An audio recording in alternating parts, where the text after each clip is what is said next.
और ऐसा एक ऐसा व्यक्ति है जो सदर्न किंगडम, जिसको परमेश्वर ने अपने लिए रिजर्व करके रखा था, अपनी योजना को पूरा करने के लिए रखा था, वहां पर बड़े शक्ति से परमेश्वर के विरोध जब काम होता है, जैसे कि ओपनली वो मूर्ति पूजा करते हैं, इमोरलिटीज यानी नैतिकता को जब उनके बीच में बिगड़ जाती है, अन्याय के रूप में राजा राज कर रहा है, या जो न्यायपालिका उनका अन्याय के रूप में चल रहा है, या सेवक अन्याय कर रहे हैं, तो परमेश्वर क्या, यशायाह क्या करते हैं, इन पापों को बड़ी शक्ति से क्या कर रहे हैं, विरोध करते हुए और परमेश्वर की ओर से संदेश को लाते हुए हम क्या कर पाते हैं, हम यहाँ पे देख पाते हैं। ओके, ये सारे पाप जो हैं परमेश्वर के विरोध है, बट ये प्रोमिनेंटली क्यों है? क्योंकि ये तीन चीज है जो परमेश्वर को उनके बीच में रहने से दूर करता है, या दूसरा शब्दों में कहें, ये तीन मुख्य ऐसे चीज हैं कि परमेश्वर को घृणित है जो इजराइल के बीच में किया जा रहा था। क्योंकि 10 आज्ञा में से पहला आज्ञा क्या है? तू मुझे छोड़ दूसरे को ईश्वर करके न मानना। फर्स्ट इटसेल्फ से, क्योंकि भाई दूसरा कोई ईश्वर नहीं होना चाहिए, बट इजराइल क्या किया? यही काम किया। 10 आज्ञा में एक और आज्ञा है कि तो अपने पड़ोसी का क्या नहीं करना, लालच मत करना, इमोरलिटी, राइट, व्यभिचार ना करना, दूसरे का लालच मत करना, अनैतिकता के ओर बढ़ रहे हैं, अंदर इनजस्टिस, अन्याय करने में प्रबल हो गए हैं।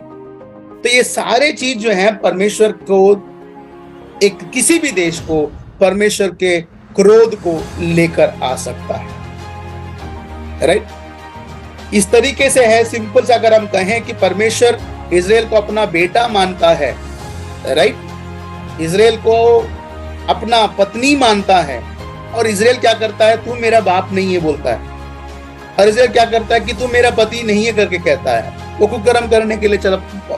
इसी नरेटिव में ही यशायाह भविष्यवाणी करते हैं, राइट। बाकी भविष्यवक्ताओं की पुस्तक को अगर आप मिला के देखें तो ये आपको समझ में आएगा।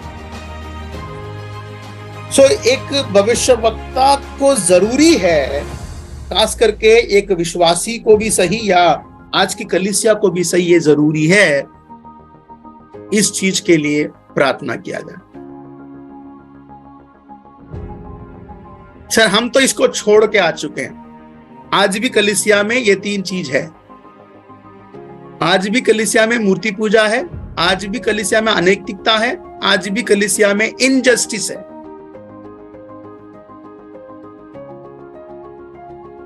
आप पहला कुरिन्थियों की पत्री को लेकर आप पहला अध्याय को पढ़िएगा। पहला अध्याय में प्रेरित पौलुस उनकी बहुत अच्छी तारीफ करता है। यार, तुम तो आत्मिकता में इतने रिच हो, तुम्हारे अंदर सब चीजें हैं, ज्ञान है, बुद्धि है, तुम प्रभु के लिए सब कुछ करने के लिए तैयार हो। तुम्हारे बारे में सुनकर मेरे को बहुत अच्छा लगता है। फिर एक एक अध्याय में उनकी पिटाई जो करता है, क्या कहता है, ये सारी बातें तो सही है कि तुम्हें कौन है कहता है कि भाई मैं पौलुस का हूं, मैं अपुल्ला का हूं? क्या हम तुम्हारे लिए मरे या मसीह तुम्हारे लिए मरा? पीपल वर्शिपर्स है ना। किसी ने बहुत अच्छा कहा, यीशु ने कहा चेला बनाओ, या तो फॉलोवर बना रहे like subscribe and comment click the follow button. पहले इंस्टाग्राम में फॉलोवर बढ़ा रहे हैं, डिसाइपल बनाने के लिए बोल रहे थे, वो फॉलोवर बढ़ा रहे हैं। पीपल वर्शिपिंग हो रहा है, they are not looking for the word. वो प्रभु के वचन को नहीं सुनने के लिए बैठा है। ये व्यक्ति क्या कहेगा, ये कहेगा तो मेरे लिए होगा। इसके विरोध, ये बिल्कुल सरासर परमेश्वर के विरोध है। See, preaching gospel is not a bad thing. Preaching gospel is very important.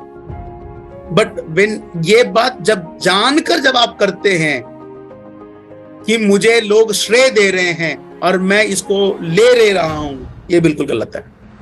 It comes under that idolatry. ये मूर्ति पूजा के सम्मान में आता है। You teach the word, वो नहीं करते। इमोरलिटीज, जिस कलीसिया के बारे में बड़ी तारीफ करता है, प्रेरित पौलुस 5वें अध्याय में कहता है, यार तुम में से ऐसे लोग हैं जो अपने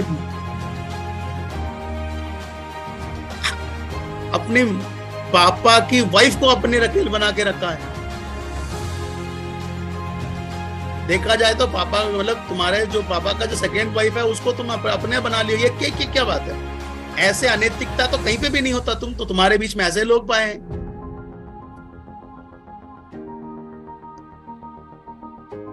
मैं आज भी ऐसे लोगों को जानता हूं जिनका 2-2 पत्नियां हैं, सेवक हैं, पास्टर हैं, सेवकाई करते हैं, 2-2 पत्नी हैं, 2-2 परिवार है उनका।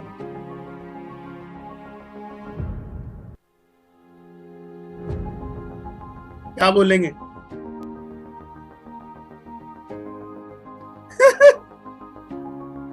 आवाज नहीं आ रही अभी आवाज नहीं आ रहा आपको? सर, जिन्होंने प्रभु को जानने से पहले 2 शादियां की हैं और जानने के बाद अब वो सेवक बन गए हैं, तो उनके विषय में क्या कहेंगे? उसके हिसाब से आप डिसीजन ले सकते हैं। ऐसे में सर विदेश जी बोलिए। हाँ, ऐसे में उनको सेवकाई करनी चाहिए कि नहीं चाहिए, ये बोल करके कि उनके पास 2 वाइफ है? देखो, आपको डिसीजन सही लेना आना चाहिए। वचन कभी ये नहीं कहता कि आप ऐसे को छोड़ दो। वचन ये कहता है कि आपको अपनी नैतिकता को फिर से वापस लाने की जरूरत है। इट हैपेंस कि एक बहुत बड़े प्रचारक हैं जो वो विदेश गए थे, जिस चर्च में उनको प्रचार करने के लिए आमंत्रित किया गया था, वहां पे तो पता है ना कि मतलब लोग बिजनेसमैन होते हैं और सेवकाई भी करते हैं, और he was a well businessman, बहुत अच्छा मतलब अमीर आदमी है। और उन्होंने अपने चर्च में इनको इनवाइट किया था। प्रचार वगैरह खत्म हुआ, दिन सबने ग्रुप फोटो वगैरह लिया। ग्रुप फोटो लेने के बाद जब ये खाना खाने बैठे थे तब बोले कि आप जब आखिरी में ग्रुप फोटो जो हमारे चर्च के लोगों के साथ लिया है, उसमें से 2 लोग जो है मेरे 2 अलग पत्नियां हैं, और ये जो मेरे घर पे है मेरी पहली पत्नी है। तो ये पास्टर को मतलब अभी खाना अंदर नहीं उतर रहा है कि ये बंदा तो पूरा वचन में डूबने वाला व्यक्ति है, ये क्या कर दिया मैं करके बैठा। तब उन्होंने बोला, सी जब मैं मसीह में आने से पहले मेरी जिंदगी ऐसा था, और ये तीनों एक साथ ही रहते थे, लड़ते झगड़ते थे पर रहते एक साथ थे, क्योंकि मैं इनका पति था और मैं इनको खिलाता था पिलाता था। दे वर वेल सेटल्ड, मतलब अच्छा था। इनको क्या है, विदेशियों को क्या है, जैसे आज हमारे यहाँ पर कुछ नैतिकता है, कुछ सोच समझ है, इज्जत रखता है, वहां पे नहीं है। They used to stay together, क्योंकि क्या है वहां पे मनी चाहिए, पैसा चाहिए, आपको सुख सुविधा चाहिए।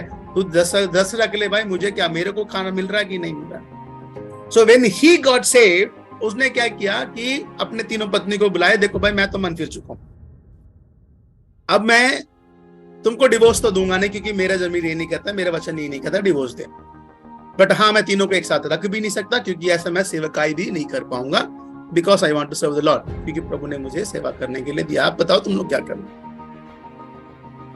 सो then they also get saved, कि उन्होंने भी सुसमाचार पर विश्वास किया, और वो तीनों इस बात पर एग्री हुए कि हम आगे से आपके इस पर घर पे आपके साथ ऐसा वाइफ नहीं रहेंगे, we are going to separate themselves. But at the same time government जो कहती है क्या कि भाई अगर तुम सेपरेट हो रहे हो तो तुम्हें क्या करना है, तुम्हारा अपना खर्चा देना है, right. So he is no more in a relationship with any of their wife, his wife, but जो फर्स्ट पहली पत्नी थी उसके साथ वो जी रहा है। सो नाउ आपका कॉन्शियस पूरा क्लियर हुआ है, समाज में भी दिख रहा है कि you are clean person, right. समझ में आ रहा है। देखो आप फॉर एग्जाम्पल मसीह में आने से पहले खून किया, बहुतों को लूटा, मसीह में आने के बाद सेवकाई कैसे करेगा, वो अपना पुराना जीवन छोड़ेगा तभी तो यहाँ पे कर पाएगा। बट मैं यहाँ बात कर रहा हूं उसकी जो 2-2 पत्नियों को भी संभाल रहा है, 2-2 परिवार को भी संभाल रहा है और सेवकाई भी कर रहा है। यही सबसे बड़ा दुख की बात है।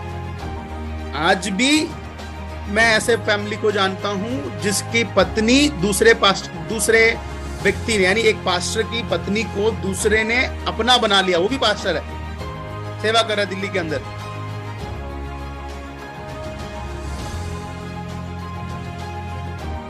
ऐसे लोग हैं।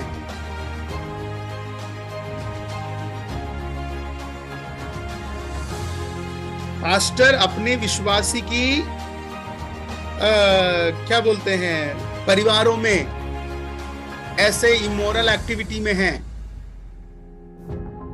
फिर बोलते कलीसिया नहीं बढ़ रहा है, फिर पास्टर पिट रहा है, तो क्यों नहीं पिट रहा, इसलिए तो पिट रहा है। चलो ये तो कैरेक्टर की बात हो गई, ये तो कैरेक्टर की बात हो गई। और भी बात अगर हम करें तो चर्च के अंदर बहुत सारे इमोरलिटी चीजें हो रही हैं,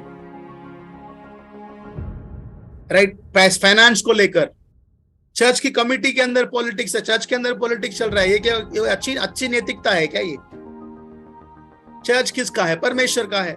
उसका रखवाला कौन? पास्टर। उसकी कोई सुन नहीं रहा, कमिटी कह रही है हम जो बोल रहे हैं वही होगा, ज्यादा बोलोगे तो चर्च से बाहर कर देंगे। खून पसीने से चर्च को बनाया, कमिटी आगे कहते हैं तुमको हम बाहर कर देंगे। बहुत सारे पास्टर तो सर ऐसे भी हैं जो चर्च के लड़कियों को मतलब अपने उसमें फंसा करके रखते हैं, लड़कियों को इवन पास्टर। सर मैंने इसीलिए बोल रहा हूँ ना कि प्रेरित, ये आज की प्रॉब्लम नहीं है। बाइबल के अंदर कुरिन्थ की पत्री में ये बात पहले से ही पौलुस ने बताया है, ये बातें कलीसिया में हो रहा था, यही बात को हम आज भी देख पा रहे हैं, राइट।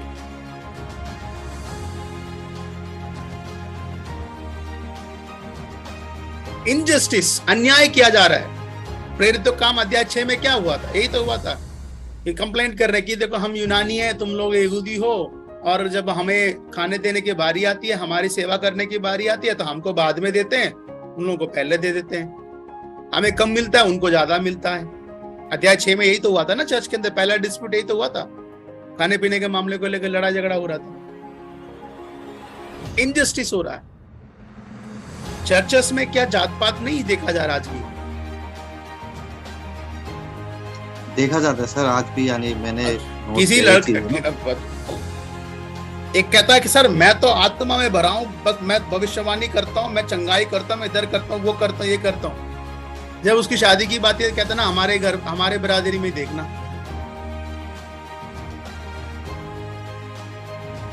तो अपनी बिरादरी के चक्कर में वो गैर मसीह से शादी करके बैठ गया, पता है आपको? रवि भाई को पता है किसके बारे में बात कर रहे हैं?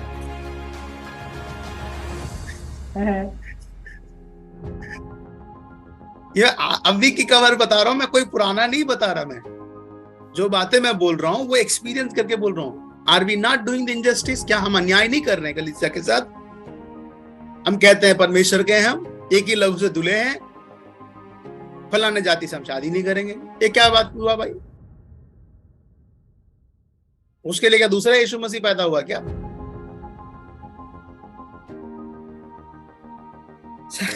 यही या हमारे बीच में ये सब प्रॉब्लम है। हम आप पूछ रहे हैं सर हम इजराइल के बारे में क्यों पढ़े हैं? ऐसा है पुस्तक क्यों पढ़ेंगे? वो तो इजराइल के लिए लिखा गया था। सर ये हमारे लिए है। ओके, अब लोग चाहते हैं कि ऐसे में कलीसिया बढ़े, और लोग चाहते हैं ऐसे में सताव ना हो, और लोग चाहते हैं ऐसे में जो है उनको पैसा बरसे ऊपर से। मैं तो कभी कभी कहते हैं ऐसे लोग सपने में भी स्वर्ग के बारे में ना सोचें। ऐसे लोग सपने में भी स्वर्ग के बारे में ना सोचें।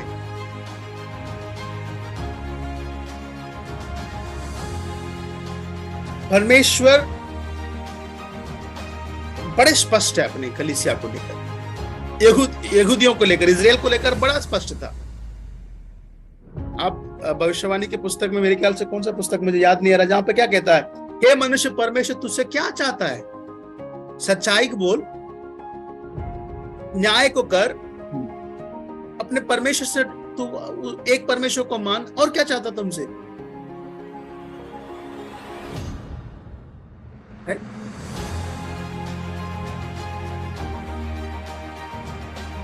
बहुत इंपॉर्टेंट है ये कि भविष्यवाणी का सेवकाई आसान नहीं होता है।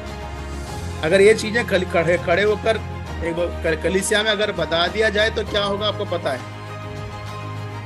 दोबारा एक तो आपको एंट्री नहीं मिलेगी, वो तो अलग बात है, बट वहां से आप सही सलामत आ पाओगे वो एक अलग बात